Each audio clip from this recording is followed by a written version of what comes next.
Assalamualaikum warahmatullahi wabarakatuh. Perkenalkan, nama saya Reza Zikri Hadi. Di video kali ini saya akan melakukan presentasi terkait mata kuliah rekayasa material sebagai pengganti nilai untuk UTS.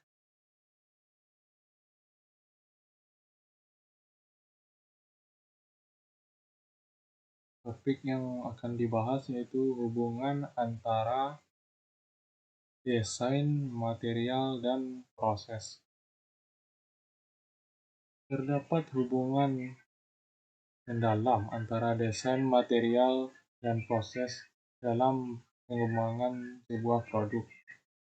Desainer harus mempertimbangkan pemilihan material yang tepat dalam tahap awal perancangan, sebab material mempengaruhi sifat fisik dan mekanis produk akhir. Setiap material memiliki karakteristik unik, seperti kekuatan, kerasan, atau ketahanan korosi, yang memainkan peran penting dalam fungsi kinerja produk. Selain itu, pemilihan proses manufaktur yang digunakan juga sangat berdampak. Proses seperti pengecoran, pengelasan, atau pembentukan akan mempengaruhi bagaimana material tersebut akan dibentuk dan diolah. Proses yang efisien dan sesuai akan membantu mengurangi biaya produksi dan menghasilkan produk yang berkualitas. Keseimbangan yang baik antara desain, material, dan proses adalah kunci dalam menciptakan produk yang optimal dalam hal performa, biaya, dan efisiensi.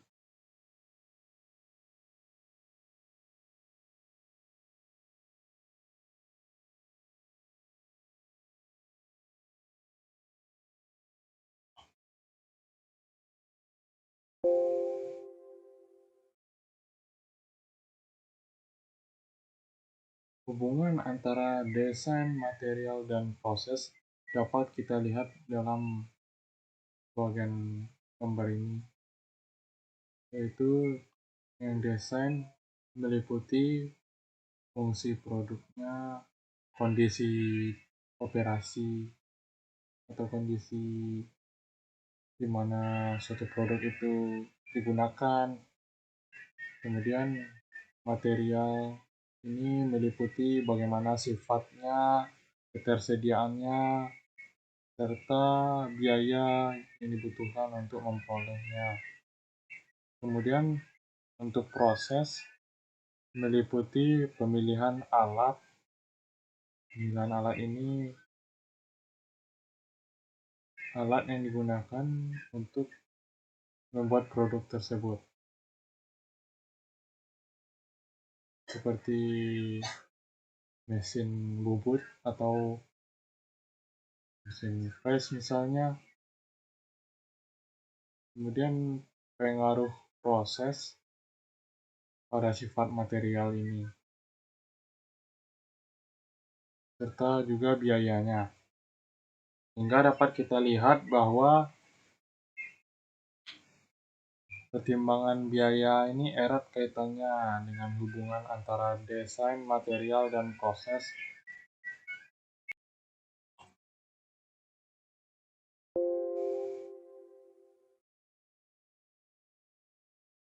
Pengaruh proses pada sifat material, seperti penggantian suatu material dengan material yang lain atau mengubah beberapa parameter dari proses manufaktur, umumnya akan mempengaruhi sifat material.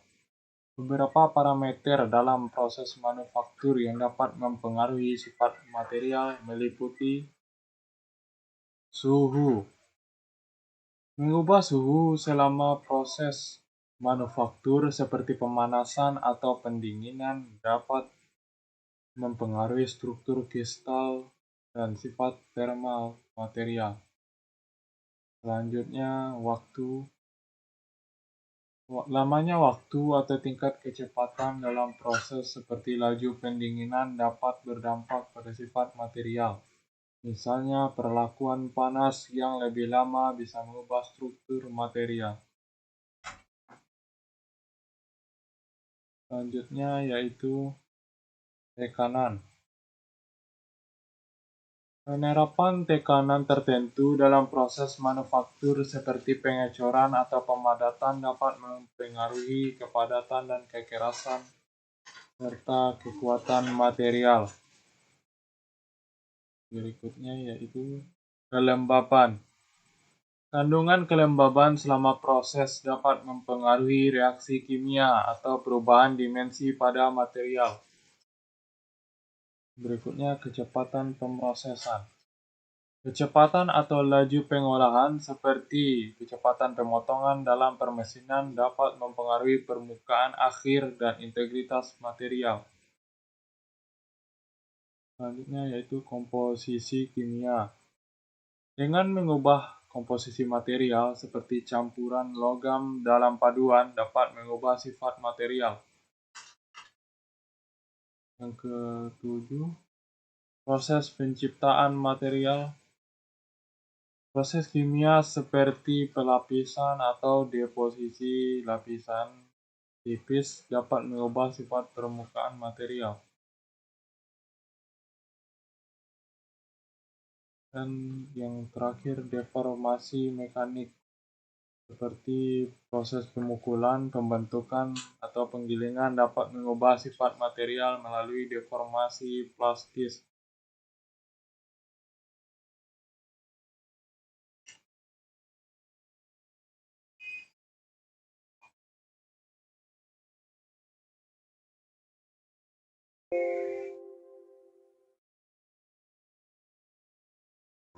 Pengaruh proses pada sifat material selanjutnya yaitu adanya hubungan antara sifat fisik dan mekanik dengan parameter dan proses manufaktur. Contoh, penambahan karbon pada baja. Penambahan unsur karbon pada baja adalah salah satu contoh bagaimana komposisi kimia material mempengaruhi sifatnya. Proses penambahan karbon dalam jumlah tertentu ke baja sama proses peleburan baja itu dampaknya sebagai berikut. Yang pertama ada kekuatan. Penambahan karbon meningkatkan kekuatan baja. Baja dengan lebih banyak karbon cenderung lebih keras dan lebih kuat, yang menjadikannya cocok untuk aplikasi yang membutuhkan ketahanan terhadap tekanan. Selanjutnya, kerapuhan. Peningkatan karbon juga dapat menyebabkan peningkatan kerapuhan. Baja yang terlalu keras dan kaya karbon dapat menjadi rapuh dan cenderung retak dengan mudah. Yang ketiga, ada kekerasan. Karbon juga mempengaruhi kekerasan. Baja dengan lebih banyak karbon memiliki kekerasan yang lebih tinggi yang berguna untuk alat pemotong, tetapi mungkin tidak sesuai untuk komponen yang memerlukan keuletan. Selanjutnya, ketangguhan. Penambahan karbon yang tepat dapat meningkatkan ketangguhan baja, menjadikannya tahan terhadap keausan. Namun, melebihi jumlah karbon yang sesuai dapat mengurangi ketangguhan.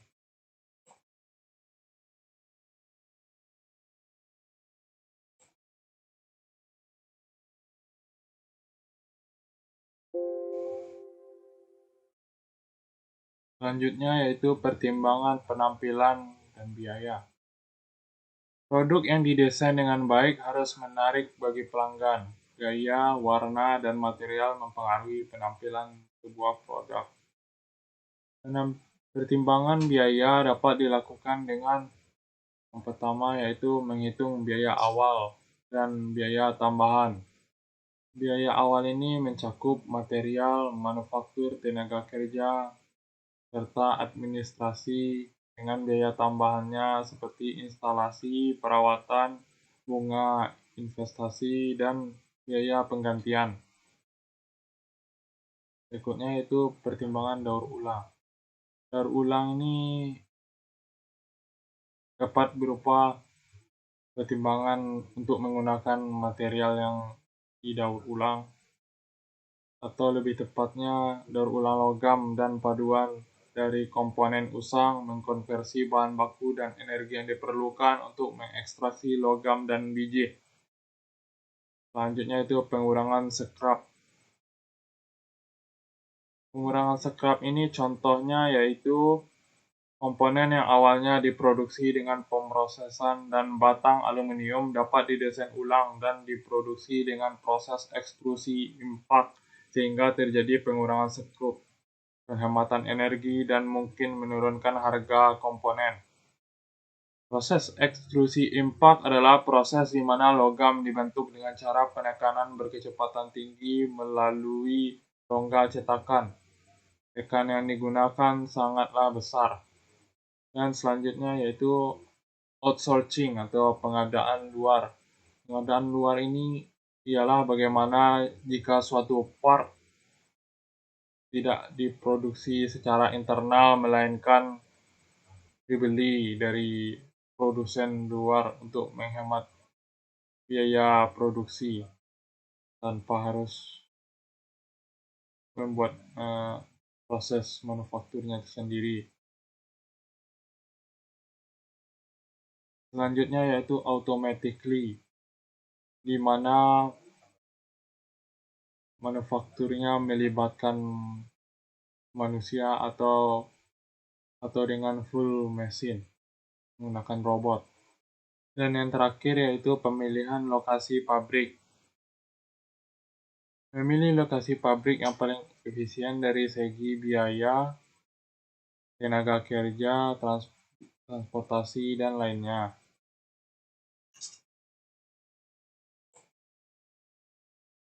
Ya, ini adalah contoh kasus pertimbangan produksi palu.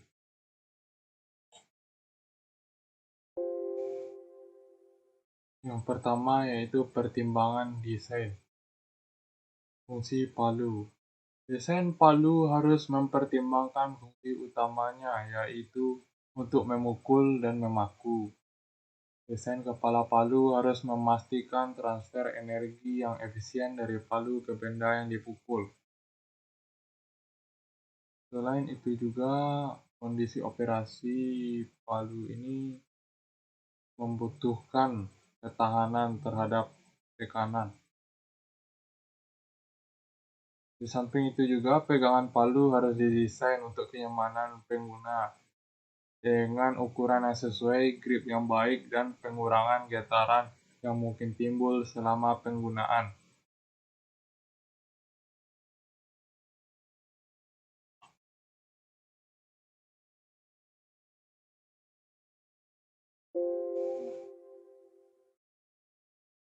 Selanjutnya yaitu pemilihan material.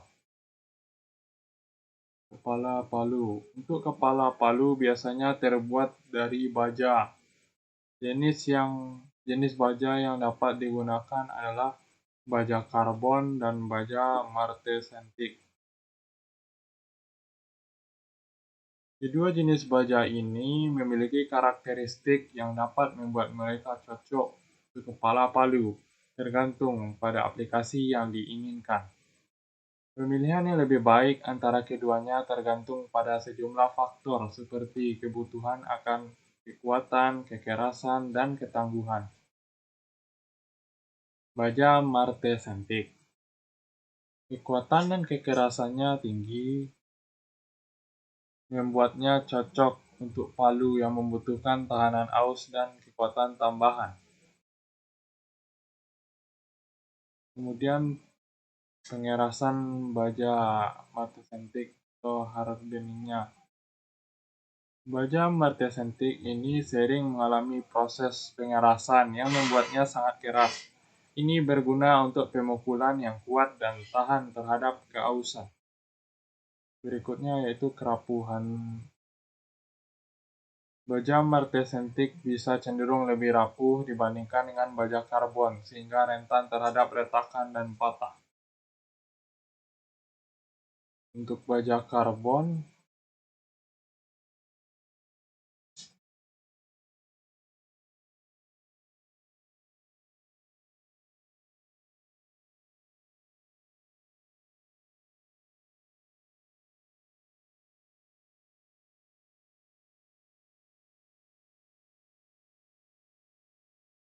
Untuk baja karbon memiliki kekuatan yang baik dengan ketangguhannya. Untuk baja karbon memiliki ketangguhan yang baik terhadap keretakan. Fleksibilitas baja karbon bisa lebih fleksibel dan kurang rapuh dibandingkan dengan baja martensitik. Ini bermanfaat jika palu akan digunakan dalam situasi di mana pemukulan lebih menghantam daripada memotong. Jadi, pilihan antara baja martensitik dan baja karbon tergantung pada tujuan penggunaan palu. Jika kita membutuhkan palu yang sangat kuat dan keras untuk tugas-tugas seperti memaku paku besar, maka baja martensitik mungkin merupakan pilihan yang baik.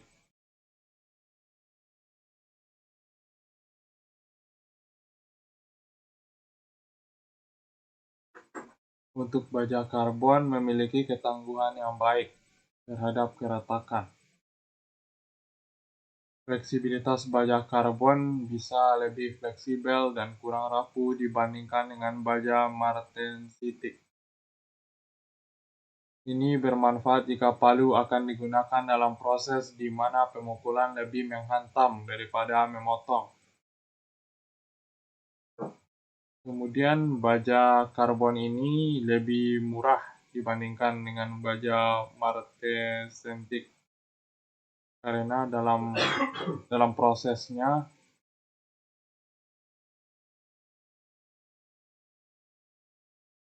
unsur besi ditambahkan dengan krom sehingga baja ini lebih mahal. Sedangkan baja karbon hanya paduan antara unsur Fe besi dengan C karbon. Jadi pilihan antara baja martensitik dan baja karbon tergantung pada tujuan penggunaan palu. Jika Anda membutuhkan palu yang sangat kuat dan keras untuk tugas-tugas seperti memaku paku besar, maka baja martensitik mungkin merupakan pilihan yang baik. Namun jika Anda memerlukan palu yang lebih tahan terhadap keretakan dan lebih serbaguna, maka baja karbon mungkin menjadi pilihan yang lebih baik. Selalu penting untuk mempertimbangkan kebutuhan aplikasi dan kualitas material saat memilih baja untuk kepala palu.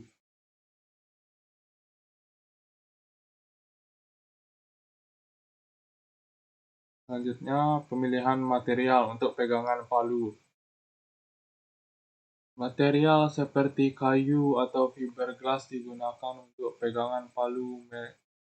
Kedua ini harus kuat, tahan terhadap tekanan tanpa patah atau retak. Atau bisa saja palu ini didesain menyatu antara kepalanya dan pegangannya. Kemudian di bagian pegangan itu dipasang grip dari karet dan prosesnya menggunakan cetakan yang tersambung antara kepala dan pegangan tersebut. Kemudian dan yang terakhir yaitu pertimbangan proses manufaktur.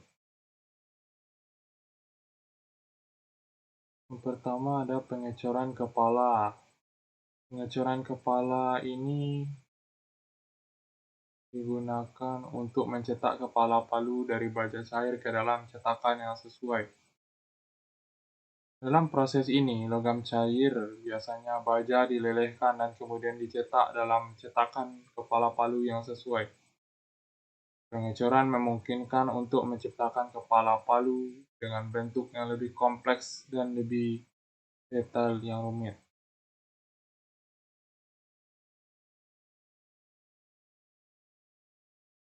Selanjutnya, pengolahan kepala.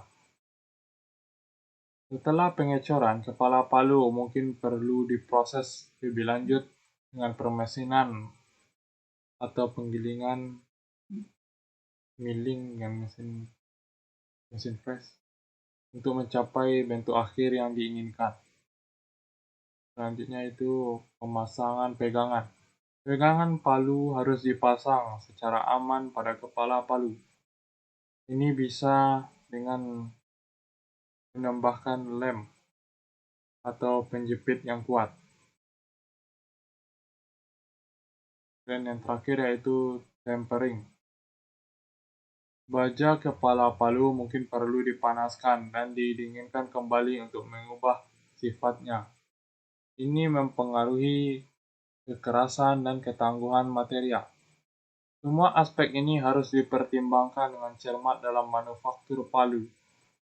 Kombinasi yang tepat antara desain yang baik, pemilihan material yang sesuai, dan proses manufaktur yang akurat akan menghasilkan produk palu yang berkualitas tinggi yang memenuhi kebutuhan pengguna dengan baik.